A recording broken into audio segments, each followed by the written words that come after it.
The wind howled across the empty Montana plains, carrying the kind of cold that sank into your bones and stayed there. Amos Carter stood on the porch of his weathered ranch house, staring at the horizon where the sun bled orange into the gray sky. He was 47, a man carved from hardship, with calloused hands and a heart bruised by years of solitude.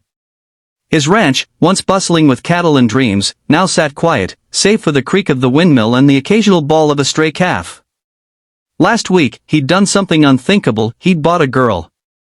Not out of malice, but out of a desperate need to fill the silence that had haunted him since his wife, Clara, died a decade ago. The girl, barely 16, was deaf, or so her drunken father claimed when he sold her for a wad of crumpled bills and a bottle of whiskey at a seedy saloon in town. Amos didn't know why he'd agreed to it. Maybe it was the hollow look in her eyes, or maybe it was the ache in his own chest. But now she was here, and he was starting to suspect she wasn't deaf at all. Her name was Lila. She arrived at the ranch with nothing but a tattered dress and a small sack of belongings, her dark hair tangled and her face smudged with dirt. Amos had set her up in the spare room, a dusty space with a sagging bed and a cracked window. He didn't know how to talk to her, not with words or signs. He'd tried gesturing, pointing to things like the stove or the water pump, but she just nodded blankly, her eyes darting to every sound, the clatter of a pan, the bark of his old dog, Rusty. It was the way she flinched at those noises that first made him wonder. A deaf girl wouldn't startle at the slam of a door, would she? He didn't confront her, though. Something told him she was carrying a secret heavier than he could guess. The first challenge came quickly. Lila didn't know how to do much around the ranch. She'd never milked a cow, never mucked a stall, never even boiled water without burning herself. Amos was patient at first, showing her how to churn butter and mend fences, but his frustration grew.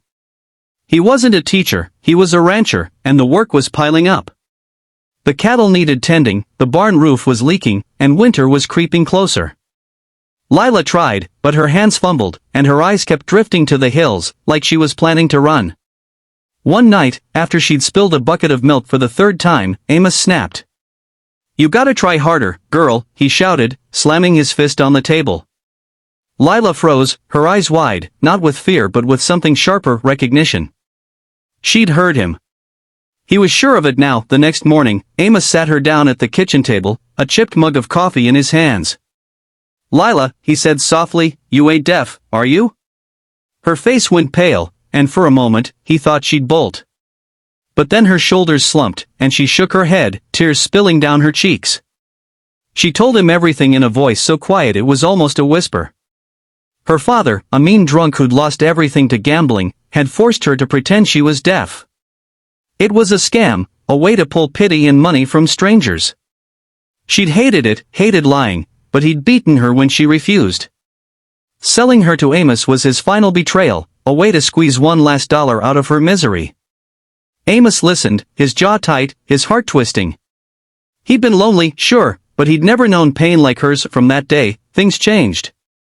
Amos stopped treating Lila like a burden and started teaching her with purpose. She was quick to learn when she wasn't scared, and soon she was saddling horses and fixing meals better than he ever had. But the second challenge loomed: trust.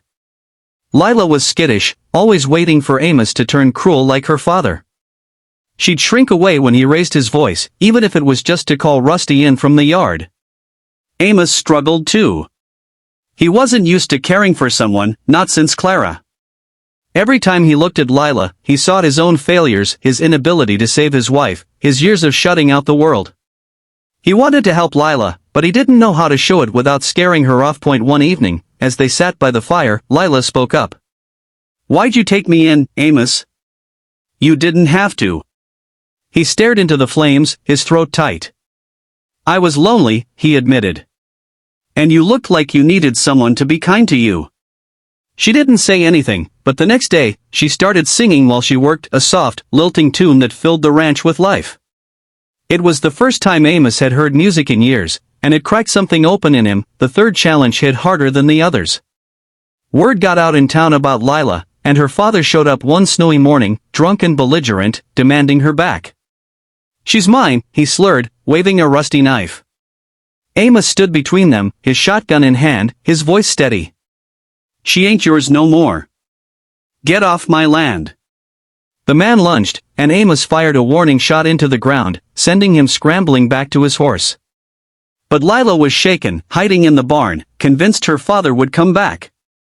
That night, Amos found her there, curled up in the hay, sobbing. He sat beside her, not touching, just waiting. "He can't hurt you here," he said finally. "I won't let him."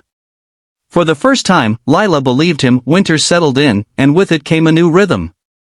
Lila and Amos worked side by side, their bond growing through small moments, her laughter when Rusty chased his tail, his quiet pride when she rode a horse for the first time.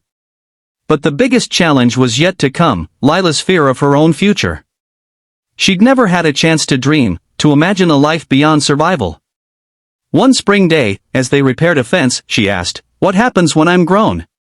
Will you send me away?"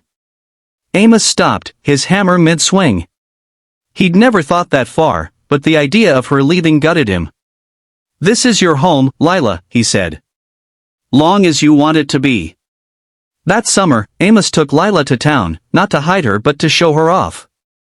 She'd blossomed confident, strong, her voice clear as she bartered for supplies. The townsfolk whispered, some with pity, others with judgment, but Amos didn't care. He'd found something he hadn't known he was missing, a family. Lila wasn't his daughter, not by blood, but she was his in every way that mattered. And when she started talking about becoming a teacher, he sold a few acres to pay for her schooling, ignoring her protests. "You got a gift," he told her. "Don't waste it." Years later, when Lila stood in a classroom of her own, her students hanging on her every word, she invited Amos to visit. He sat in the back, his hat in his hands, tears in his eyes as she taught.